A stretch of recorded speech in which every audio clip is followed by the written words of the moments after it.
the State Dental Clinic of our partner in Kherson, Victoria, and this is one of the first locations of the shelters and the points of unbreakability that we are building. So to understand, we are helping with 7 points of unbreakability, partly shelters as well.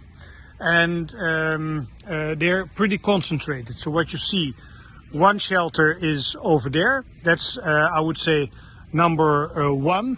Then number 2 is in that building over there. Number 3 is in that building over there. Number 4 is in that yellowish building over there. And number 5 is the building after that. And then there are 2 shelters that and points of unbreakability that are left, but they're in children's centers. But they're in the center, and we cannot go there now because it's too dangerous with the shelling. So we will start working there only once the diminishes slightly. And in total, if you look at what we're doing here with these 5 shelters, we're supporting about 1,300 people. So basically 1,300 people will have shelter. Shelter is, as you can see, the reconstruction is going on. So we are here under the dental clinic of our partner in Kherson, Victoria, who you see standing over there in the middle. And one of the many projects we're doing with Victoria is to build 7 shelters and points of unbreakability in Kherson. And you can see why we need to build them, because this is the type of shelter that people have been using, and the children that are being treated in the dental clinic above us have been using up to now. And thanks to our generous donors, we are able to change this horrible shelter to do something that has better conditions.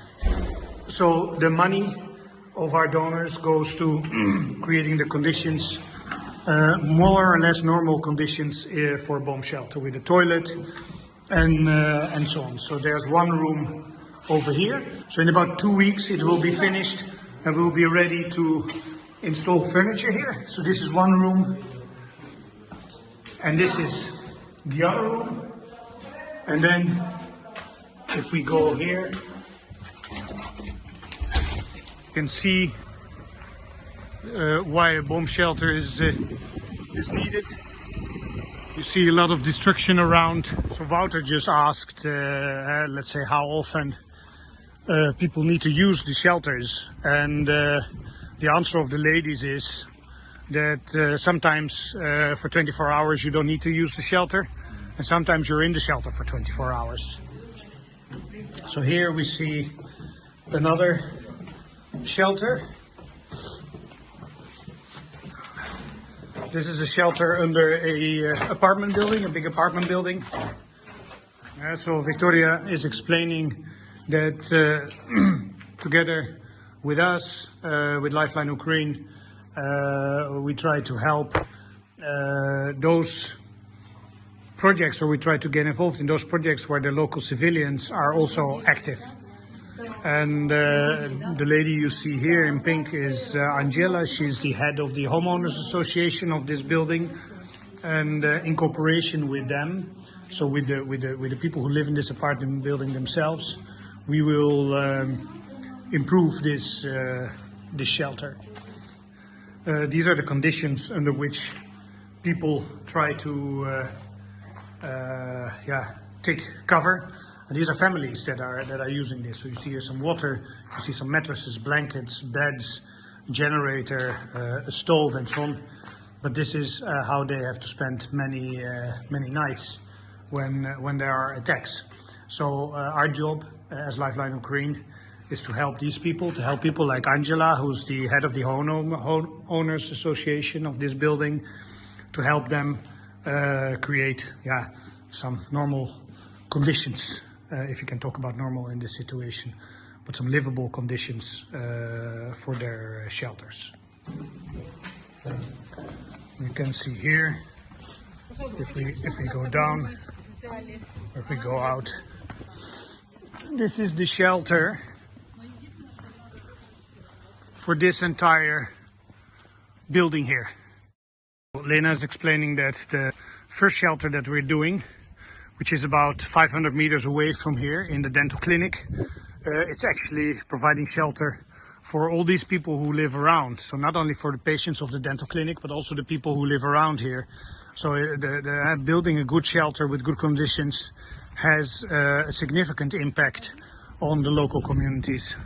And this will be also a point of unbreakability with, as they say, a legal direction. And what they mean is that this point of unbreakability will have an administrative function for civilians. So there are about 5,000 people in the surrounding area that require all kinds of administrative services to for example, redo documents, ownership documents of apartments or houses that were destroyed, or people may have lost their marriage or birth certificates and so on. So we are repairing this one now. Well, you can see it's ongoing to make this place into a point of unbreakability with an administrative function. And why point of unbreakability? What does it mean? It means that we will make sure that there's a generator here, so there's always electricity, there should always be some warmth, there should always be internet, so that basically people will have the basic necessary services, which they often don't have when there's no electricity, when there's no heating provided, and so on. Important also to note that all this work is done not only on the basis of the donations of Lifeline Ukraine, but the charitable foundation of Victoria herself is paying for a considerable part of the works as well. So this is really a co-creation, if you may call it like that. So here again is our dental clinic. That's the entrance of the shelter number 1, and you can see that over there a rocket hit. We're lucky that the rocket Tambul. So there was an explosion here, but here and here there were the rockets didn't explode, so it was lucky. But there was an explosion. So you see that to have a shelter. Victoria says that there are a lot of attacks here. So shelter is not an unnecessary luxury. It's an absolute need to have. So Victoria is explaining that the work doesn't go as fast as she and Lena would like to, because professional builders, they ask for a lot of money. So she is basically using volunteer builders. And the other problem is that regularly builders, they are being drafted into the army. So Lena is the assistant of Victoria, and Lena is responsible for making all these shelters, so preparing all these shelters. And Lena is from Kizomis, and Kizomis is the village that we're already trying to help for half a year. But the situation in Kizomis, which is on the right bank, so on the western bank of the Dnieper, is getting more and more dangerous. And Lena is telling she cannot go to her own home in Kizomis because it's not only artillery strikes, but now the Russians are also sending drones and dropping grenades right on the houses from these drones. So it's unpredictable, it's very dangerous.